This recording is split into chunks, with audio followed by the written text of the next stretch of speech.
तुम्हें पता है इस पूरे पोर्शन को याद करने की ज़रूरत ही नहीं है, क्योंकि आधी से ज़्यादा चीज़ें तुम्हें पता होती हैं और इस पूरे पोर्शन में सिर्फ 3 ऐसे पॉइंट हैं जो तुम्हें पता होने चाहिए। सबसे पहला पॉइंट, जब भी सेल डिवाइड करने वाली होती है तो अपना वो डीएनए रेप्लिकेशन करती है और सेल ग्रोथ करती है। और ये जो भी प्रोसेस होती है ना, cell division, DNA replication, cell growth, ये बहुत ही कोऑर्डिनेटेड वे में रहती हैं ताकि उनका डिवीज़न करेक्ट हो पाए। भाई ये चीज़ तो पहले से पता है ना कि अगर कोई भी आप डिवीज़न कर रहे हैं तो बहुत ही कोऑर्डिनेटेड वे में हो ताकि वो चीज़ें बढ़िया तरीके से कोऑर्डिनेट तरीके से हो और वो चीज़ करेक्ट डिवाइड कर पाए। और जो भी प्रोजेनी बनेंगे, मतलब ये एक पेरेंटल सेल है और इससे जो भी बनने वाली जो सेल्स होंगे उनके पास इंटैक्ट जीनोम पहुंचना चाहिए। और यही एनसीईआरटी बोलती है कि बहुत सारे सीक्वेंस ऑफ इवेंट्स होते हैं जहां पर सेल डुप्लीकेट करती है अपने जीनोम को और सेल की बाकी चीज़ों का भी फॉर्मेशन करती है और सेल बेसिकली 2 डॉटर सेल्स में डिवाइड हो जाती है। इसको ही हम बोलते हैं क्या, सेल साइकिल। और सबसे इंपॉर्टेंट लाइन पता क्या है, वो ये ध्यान देने वाली बात है कि जो सेल ग्रोथ है यानी कि साइटोप्लाज्मिक इंक्रीमेंट, ये कॉन्टिन्यूअस प्रोसेस होता है, मतलब हमेशा होता रहता है। और एक खास बात ये कि जो डीएनए सिंथेसिस होता है ना,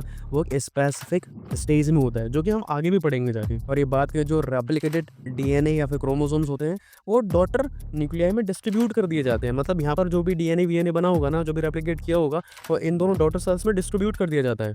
और यहाँ पर एक बहुत ही कॉम्प्लेक्स सीरीज चलती है जो कि इस पूरे इवेंट को कंट्रोल कर रही होती है। और ये जो भी कंट्रोल होता है ना, वो एक जेनेटिक कंट्रोल के अंडर होती है ये सारी चीज़ें। भाई इस पूरे पोर्शन में सिर्फ ये 4 ही पॉइंट थे जो तुम्हें 3 ही पॉइंट थे जो तुम्हें याद करने थे। बाकी आधी से ज़्यादा चीज़ें तुम्हें पता हैं या फिर आगे जाके हम पोर्शन में पढ़ने वाले हैं। दोस्तों मैं ऐसे ही शॉर्ट्स बनाता हूँ, अगर तुम्हें पसंद आए प्लीज़ फॉलो करो और कोई कमी लगे तो प्लीज़ कमेंट में बताओ। मैं अपनी नेक्स्ट शॉर्ट में उसको इम्प्रूव करने की कोशिश करूँगा। Thank you so much.